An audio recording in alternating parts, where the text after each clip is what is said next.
Hello everyone, this is Jamal Thomas. Welcome to the Progressive Soapbox. I'm going to show this clip from PMQ today, Prime Minister Questions. I don't necessarily know how many people are interested in British politics. I personally love it. I've been covering the Brexit negotiations. One of the things that I covered the other day was that they hit this kind of, I guess you can call it this severe block in the road. Because Theresa May decided to have a snap election, she thought that that snap election was going to destroy Labour. I still think that the reason why she did that election because she was going to get enough seats to just blow away Labour and have this thing, this strong hand for the Brexit. I'm Theresa May. I have all these people in the Conservative government. Well, it didn't work out that way. She lost magnificently. And in losing, she wasn't able to form a government by herself, meaning she didn't have enough Conservatives to form a government. She ended up having a coalition government with DUP. DUP is a small party, but DUP, it was enough for them to actually come to some level of a coalition government. So she's weaker in these negotiations now. Ireland doesn't want a border. Ireland said we don't want a hard border. And the DUP is willing to walk, meaning leave. That's the hard line for them. This is not something that we're going to go for, and if Conservative government is going to push that, if Theresa May is going to push it, we're going to walk. Now that's fascinating. That was the information that came out yesterday. That's major. That's an existential threat for Theresa May's government and for these Brexit negotiations. You can't have it both ways. Is it going to be a circle or is it going to be a square? How are you going to square it? I want you to take a listen to what took place in Parliament today. I want you to take a listen to how Theresa May deals with this, what comes out of her mouth with the news that was released yesterday. And listen to the response of Parliament in dealing with what she's saying about this. This is awesome. Great fighter for the coal industry and the mine workers union during the strike and after that, during his time here. We thank Jimmy for his work for the Labour movement. Mr. Speaker, in July, the International Trade Secretary said Brexit negotiations would be the easiest in human history. Does the Prime Minister still agree with that assessment? Well, I'm very pleased to report to the Right Honourable Gentleman, as I've just said, negotiations are in progress and very good progress has been made in those negotiations.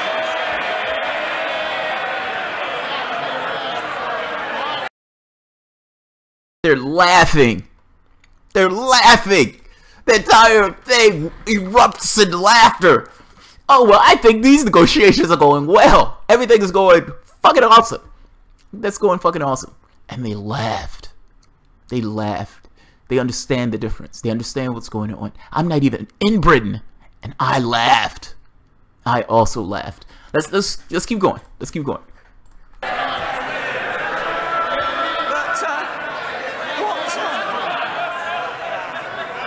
What my right honourable friend has been focusing on is the trade negotiations for the future.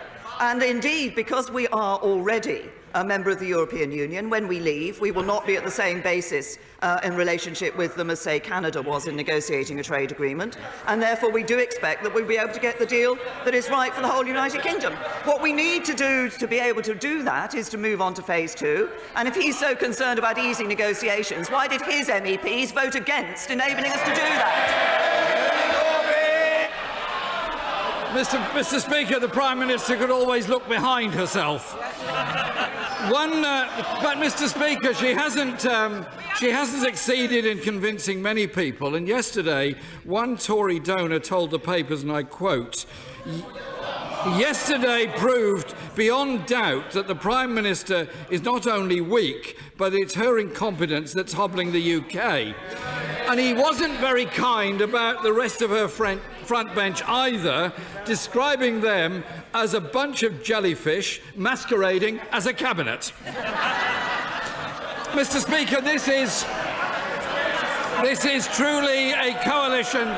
This is truly a coalition of chaos. At the start of the week, it all seemed to be going so well. The Prime Minister had scheduled a lunch with Jean-Claude Juncker, followed by a press conference, and then to triumphantly return to the House to present her deal. Order, order. Let me make it clear for the umpteenth time. No order. I know what's going on. I'm grateful to the honourable gentleman for bowls over, but I can look after these matters. No one in this chamber is going to be shouted down. It will not happen. And if people think they can sit where I can't see them and make a raucous noise, they're very foolish. I know where they are and I know what they're up to, and it isn't going to work. End of subject. Jeremy Corbyn. Thank you, Mr. Speaker. But on her way back to Britain, someone forgot to share the details of the Irish border deal with the DUP. Surely, Mr. Speaker, there are 1.5 billion reasons why the Prime Minister really haven't forgotten to do that.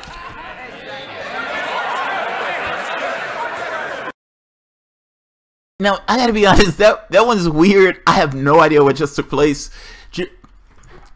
PMQs are questions and answers. It's like you ask the Prime Minister a question. You can give whatever speech you want, but at the end of it, you end it with a question. He just kind of ended it. There was no question. There wasn't anything. He gets up, he makes this point, and he sits down. And everyone is like, what the fuck just happened? I was at work listening to this, and after when I heard it, I was like, what the hell just happened? What was the question? That's their response. Her response is awesome.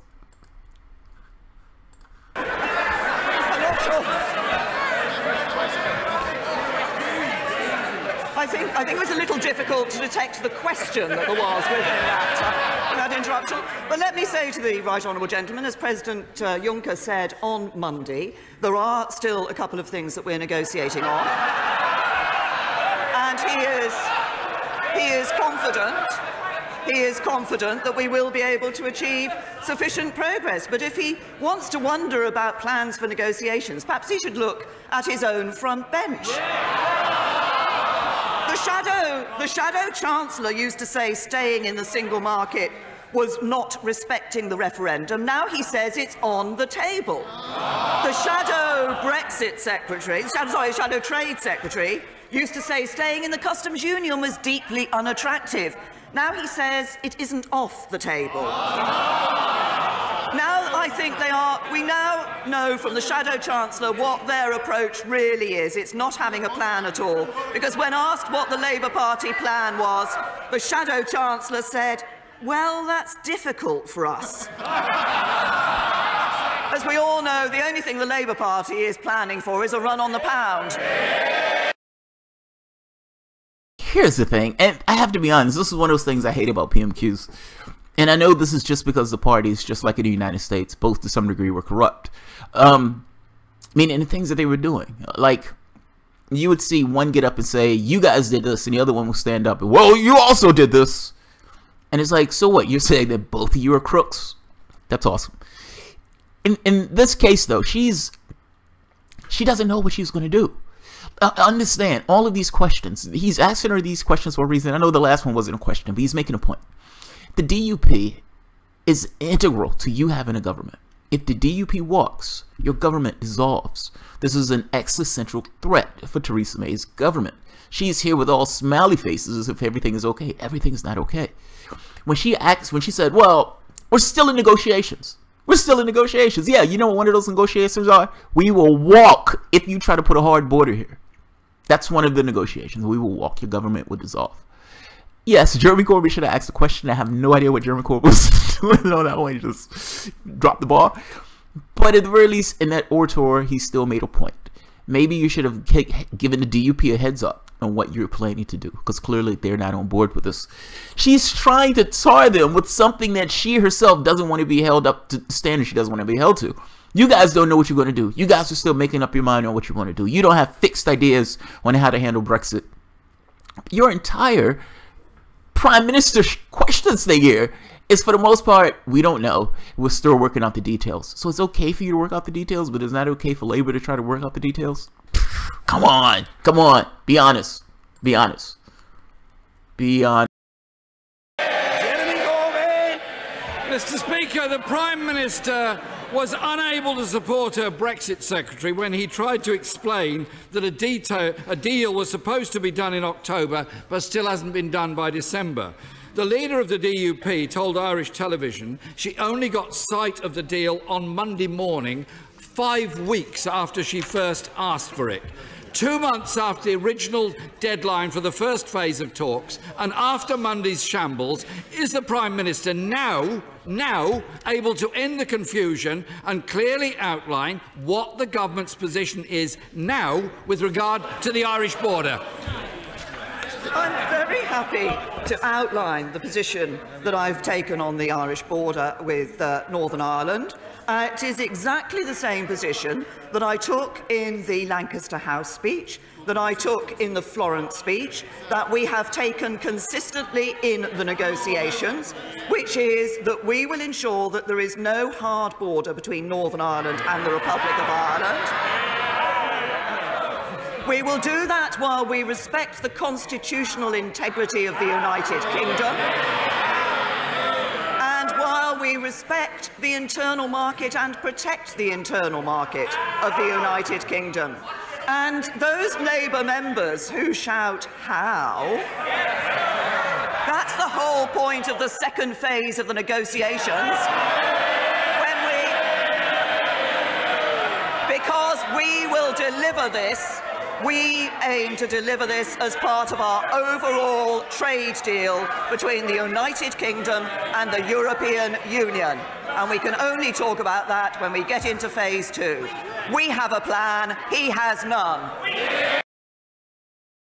That's not a plan! That is not a plan! That's not a plan! When those people are screaming, "How? How? How are you going to do it? How are you going to do it?" That's what they're screaming on the backbenches. I don't know if you can hear it. And she's like, "We're going to not do this, and we're not going to not do this, and we're going to..." Those are objectives. That's not a plan. There's a difference in those things.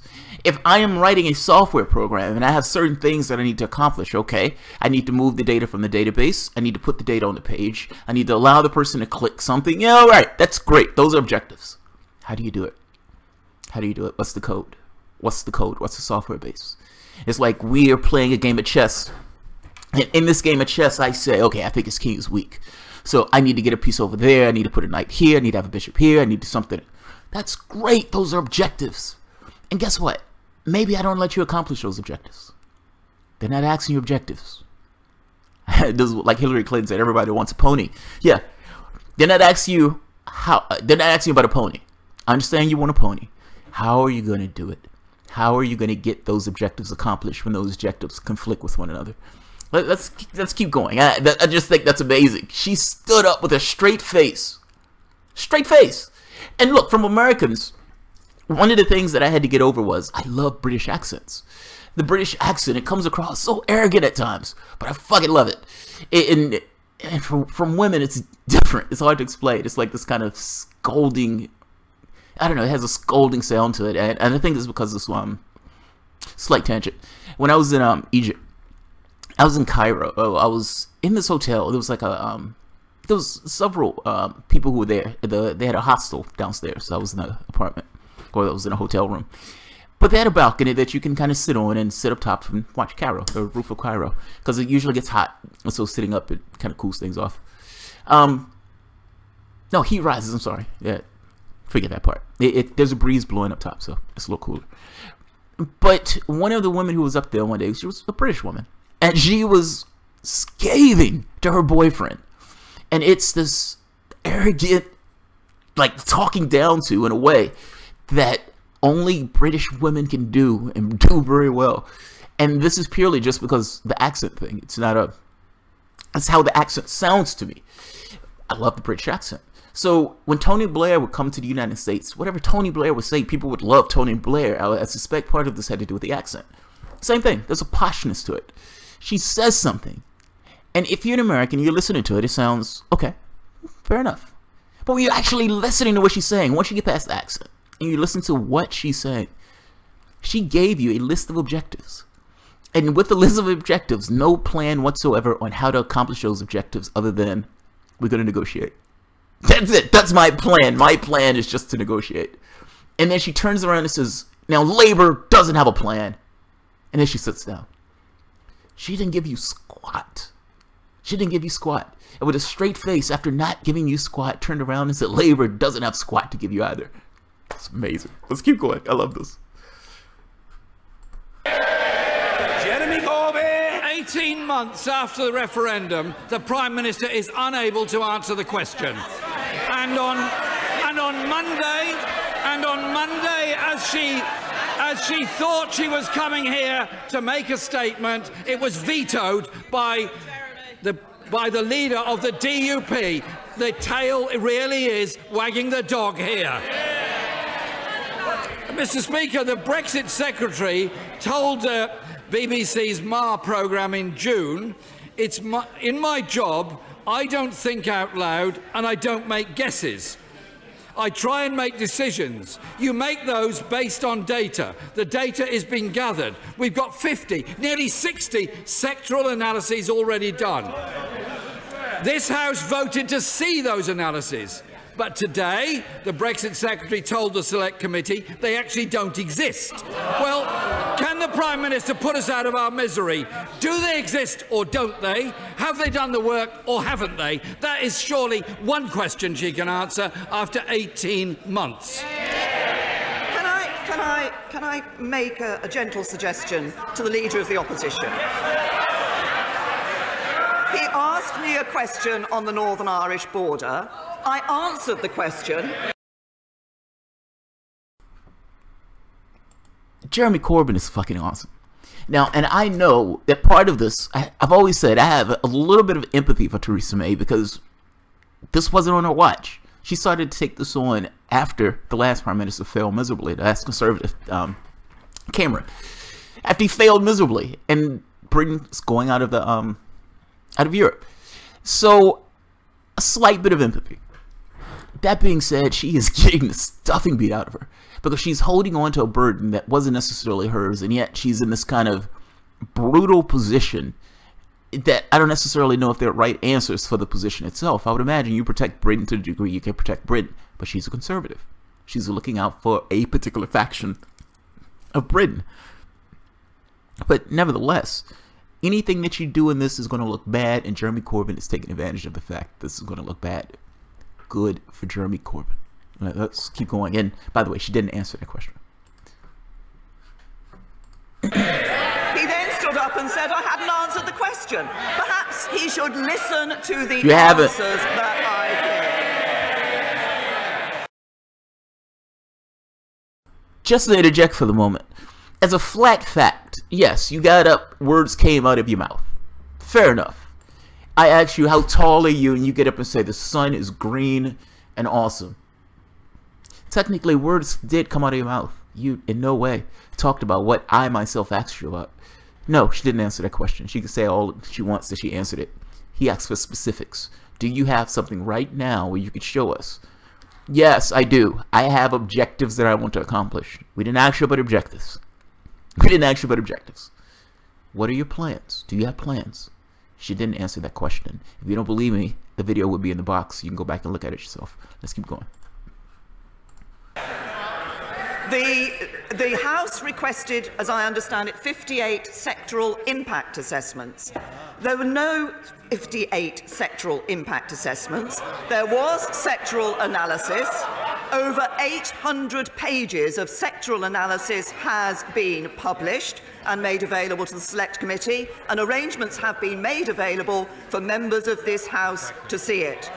We are very clear that we will not give a running commentary on negotiations as we proceed, but what we will do is work for what this country wants. I'm sorry to interrupt. There's one thing. Man, I love this. There are cultural differences that go beyond just the way people say things, like schedule and stuff like that. She's wagging her finger at him. Oh, I love that. She's standing up there in the smash box with this kind of Look, personally, I think women in power in general are, I gotta be honest, somewhat sexy. I don't know why. This is something in my head. And she's up there like with this, just like wagging her finger, and she's like just kind of laying down the law with him. She is, look, I don't know the sectoral thing. I know no information about that, so I don't know the details there. This is like inside baseball in a sense. I wish Jeremy Corbyn would have made it extraordinarily clear that what she gave were objectives and not an actual plan. Nevertheless, he didn't do it. It allowed her to get up there saying, you need to listen, sir. You need to listen. They would never do that in America. They're too touchy. Like in America, let me give you an example. Part of the reason I love British politics because it lets people be people in this way. People can call each other names and all this stuff. They're going to start with sir and madam and everything else, but they would say some really harsh and vicious stuff. The thing is, in America, that stuff gets weeded out. It's like this guy used his hand in a particular way. This guy was being too boisterous. This guy was being... all this other weird and crazy stuff that has nothing to do with the politics that's taking place. It's childish. You wouldn't have a candidate in this country stand up and wag their finger at another candidate. You would never see it. You would never see it. It would be... of course, there are different occurrences. It just depends. But all things being equal, that is not something you would see. So it's fascinating seeing this here where she's just like going into Jeremy Corbyn. Let's keep going. I shouldn't have interrupted her speech, but it's a little cultural oddness that I like. Let's keep going. We will ensure we leave the European Union in March 2019. We will leave the internal market, we will leave the customs union at the same time, and we will ensure there is no hard border between Northern Ireland and the Republic of Ireland when we do it. Jeremy Corbyn! Mr. Speaker, this really is a shambles. All they've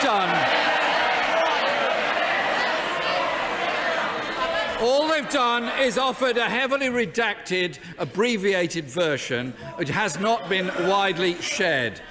And the Brexit Secretary said in September, Mr. Speaker, that 50 billion divorce payment was complete nonsense.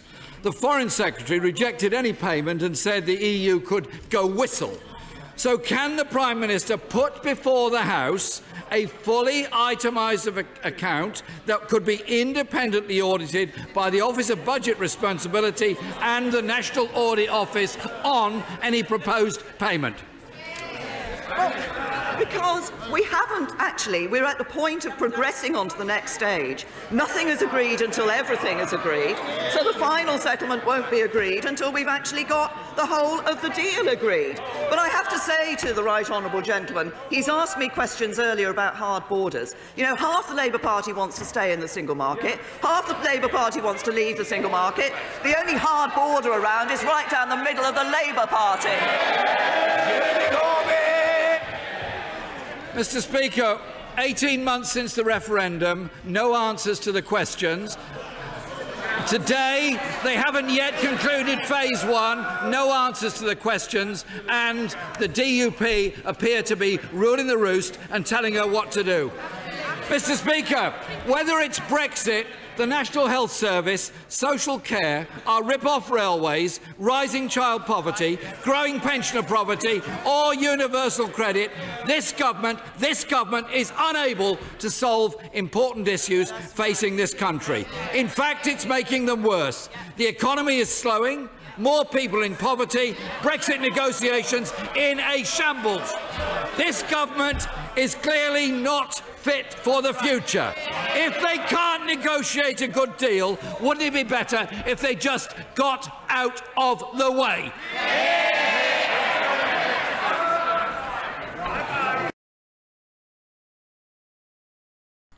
That's awesome. He's like, the world is falling apart. The world is falling apart. And she's making it worse. She's making it worse. She needs to get out the way and just let us do our thing. If you go look back, when Jeremy Corbyn first started doing this, there is a massive change in those two people. This guy who, there's a massive change, man. I don't know if that changed just purely the way I perceive him at this point, but it looked like, from an outside perspective, there was this kind of slump in regards to the way the public was viewing him, even in regards to some of the people on the left was viewing him. Not now. Not now. That is his place to own. Like I said, I have this little bit of empathy for Theresa May. Let's hear her answer. Look, the Brexit thing split people down the middle, not just in the country itself, but also through Labour. I mean, you had many people in Labour who wanted to stay. I mean, granted, these were some on the hard left. In the same way that you had someone on the right who wanted to stay. Both sides are divided. Both sides are divided. It's not something that was just this, everybody wants to do one thing. It was split. It was split in both ways. So yeah, and it's not the easiest thing in the world to try to figure out how to undo all of this law and all of these entangled things. Theresa May's point is, the country said they want it out, I'm going to take it out. I'm going to do what we say we're going to do. Corbyn's point is, The economy is slowing. This place is falling apart. You have no idea what you're going to do on Brexit. We need another government. I'm ready to lead. I like it. I like it. Make his case. Let's hear it. Can I say to the right honourable gentleman, week in and week out, he comes to this House making promises that he knows he can't deliver. And they keep doing it. At the election, he told students they would write off their student debt. Then he said, I did not commit to write off the debt. But what are the Labour Party doing? They're putting round leaflets which say Labour will cancel existing student debt. It's time the right honourable gentleman apologise for grossly misleading Labour leaflets. Order. Close. It's not misleading anybody. The government can do whatever the government wants. You guys are sovereign currency. You can figure this shit out. Are you telling me that London doesn't have the resources to make sure that each person can go to school if those people want to go to school? It's fucking insane. I mean, the right always has this argument of, we can't do these things. We as a government cannot do these things. They have this argument in America, and the idea that you guys let them get away with it in Britain, when you have Germany, France, and these other countries right beside you that are doing the exact same thing. If those countries can provide for the people of your country, their country, you can provide for the people in your country. You can't do it if they're funneling money to the rich. No, you can't. You can't do both. You need to pick a pony. Which one do you care about more?